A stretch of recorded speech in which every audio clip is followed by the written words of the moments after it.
আসসালামু আলাইকুম। আর মাত্র কয়েকদিন পরেই পবিত্র ঈদ উল ফিতর। এই মুহূর্তে কাজের চাপ অনেক বেশি থাকার কারণে হঠাৎ করেই সিদ্ধান্ত নিয়েছি আমাদের পেঁয়াজগুলি উঠিয়ে ফেলতে হবে, কারণ ঈদের পরে খামারের কাজের চাপ অনেক বেড়ে যাবে। যদিও আজকে যে পেঁয়াজ আমরা তুলব এই পেঁয়াজ আমরা লাগিয়েছিলাম একেবারে সবার পরের দিকে, কিন্তু যে জমিতে আমরা পেঁয়াজ লাগিয়েছি এই জমির বেশিরভাগ অংশেই আমরা গম চাষ করেছিলাম। এখন যেহেতু এই গম আমরা কেটে ফেলেছি বা এই গম আমরা এখান থেকে নিয়ে গিয়েছি, এখন এই জমিতে আমাদেরকে পাট চাষ করতে হবে। যেহেতু এই জমির কিছু অংশে আমরা পেঁয়াজ চাষ করেছি, এই পেঁয়াজগুলি না উঠালে এই জমি আমরা চাষ দিতে পারবো না এবং আগে ভাগে আমরা পাটও বুনতে পারবো না। তো যাই হোক, আমরা আমাদের পেঁয়াজের জমিতে চলে এসেছি এবং পেঁয়াজ উঠানো শুরু করে দিয়েছি আলহামদুলিল্লাহ। আমার সাথে আনিস ভাই, অন্তু ভাই এবং ছোট ভাই ইমামুলও ছিল। এদের সবাইকে আমি গতকালকে রাত্রেই বলে রেখেছিলাম যে আজকে আমরা পেঁয়াজ তুলে ফেলবো। তো এরা এসেছে আমার সাথে শখ করে পেঁয়াজ তুলতে, যদিও এরা আগে পরে কখনোই পেঁয়াজ তোলার কাজটা করেনি অথবা পেঁয়াজের যে চাষটা এটা কখনো তারা করেনি। তো যাই হোক, আলহামদুলিল্লাহ দেখতে দেখতে আমরা অনেকগুলি পেঁয়াজ তুলে ফেলেছি। আমরা একটা চটের মধ্যে এই পেঁয়াজগুলিকে একত্রিত করে রাখছিলাম রোদ্রের মধ্যে, যাতে করে এই পেঁয়াজটা একটু শুকিয়ে যায়, শুকনা পেঁয়াজগুলি আমরা যাতে বাড়িতে নিতে পারি। অনেকে বলতে পারেন যে ভাই আপনি তো সবার পরে পেঁয়াজ লাগিয়েছিলেন, তাহলে এত তাড়াতাড়ি পেঁয়াজগুলি উঠিয়ে ফেললেন কেন?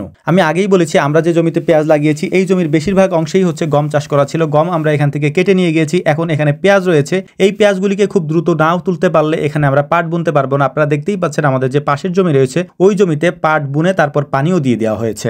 এজন্যই মূলত হচ্ছে আমাদের এই পেঁয়াজগুলো একটু দ্রুত আমরা তুলে ফেললাম। তো যাই হোক, আলহামদুলিল্লাহ আমরা যেহেতু একেবারে ভোরে এসেছি, ভোরে আসার পর এই পেঁয়াজগুলি তুলতে তুলতে আমাদের বেলা হয়ে গেছে। যদিও প্রচন্ড রোদ, এই রোদের মধ্যে কাজ করতে সবারই অনেক সমস্যা হচ্ছিল, তারপরেও এই কাজগুলি আমাদেরকে আজকে শেষ করে যেতেই হবে। আমরা পাশেই হচ্ছে আমাদের যে ট্রাক্টর ছিল এই ট্রাক্টরটা বলে রেখেছিলাম যে আমরা এখান থেকে পেঁয়াজ নিয়ে যাওয়ার সাথে সাথেই এই জমিটা যেন ট্রাক্টর দিয়ে ওনারা চাষ দিয়ে দেয়, যাতে করে পরবর্তীতে এখানে আমাদেরকে আর আসতে না হয়, আমরা শুধু পাট বোনার সময়ই আসবো। তো ওনাদেরকে বললাম যে পাশেই আমাদের আরো দুইটা জমি ছিল ওই জমি চাষ দেওয়ার জন্য, ততক্ষণে আমরা এই পেঁয়াজগুলিকে বস্তাবন্দি করে ফেলি, তারপর ওনারা এসে যেন চাষ দেয়। প্রচন্ড রোদ, এই রোদের মধ্যে কাজ করতে সবারই একটু সমস্যা হচ্ছিল, কারণ সবাই যেহেতু রোজা, তার উপরে এই রোদের মধ্যে ভ্যাপসা গরম তো আছেই। তো আমরা পেঁয়াজগুলিকে বস্তার মধ্যে ভরে তারপর হচ্ছে আইলের একটা সাইডে রেখেছি, যাতে করে ওনারা এসে জমি চাষ দেয়। চাষ দেওয়ার পরে আমরা এখান থেকে চলে যাব বস্তাগুলি নিয়ে। তো একটা বিষয় এখানে আপনাদেরকে জানিয়ে রাখি, সেটা হচ্ছে আমরা যে জমিতে পেঁয়াজ চাষ করেছি এইটা মূলত পেঁয়াজ চাষের জমি না। আপনারা দেখতে পাচ্ছেন যে নিচের যে জমিগুলি আছে ওই জমিগুলিতে মূলত হচ্ছে আমাদের এদিকে পেঁয়াজ চাষ করা হয়, বা ওই জমিগুলি পেঁয়াজ চাষের জন্য সব থেকে বেশি উপযুক্ত।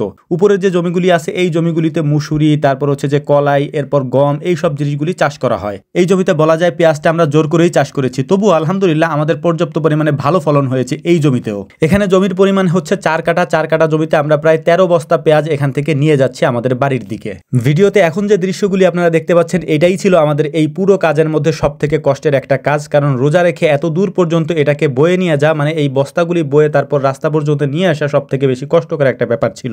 এমনিতে রমজান মাস না হয়ে নর্মাল দিন হলে আমাদের জন্য তেমন কোনো সমস্যা ছিল না, কারণ হচ্ছে যে এই গরমের মধ্যে আমাদের পানি খাওয়ার একটা সুযোগ থাকতো। তো যাই হোক, তবুও আলহামদুলিল্লাহ জোহরের আজানের আগেই আমরা কাজগুলি কমপ্লিট করতে পেরেছি এবং এই বস্তাগুলিকে আমরা আমাদের যে ভ্যান রয়েছে ভ্যানের উপরে সাজিয়ে এখন এগুলিকে নিয়ে যাব হচ্ছে আমাদের বাড়ির দিকে। আজকে আমাদের সাথে যে দুইজন মেহমান কাজ করলেন এরা মূলত হচ্ছে এই কাজের লোক না, মূলত তারপরও শখ করে তারা এসেছিলেন এবং আজকের কাজটা তারা খুব উপভোগ করেছেন আলহামদুলিল্লাহ। তারপর অনেক ক্লান্ত হয়ে গিয়েছেন, আপনারা তাদের জন্য দোয়া করবেন। এর পাশাপাশি আমাদের জন্য দোয়া করবেন, আল্লাহ তাআলা যেন আমাদের খামারে বারাকা দান করেন। আমরাও আপনাদের জন্য দোয়া করি, আল্লাহ তাআলা যেন আপনাদের যে যে পেশায় আছেন সেই পেশায় বারাকা দান করেন। আসসালামু আলাইকুম ওয়া রাহমাতুল্লাহ।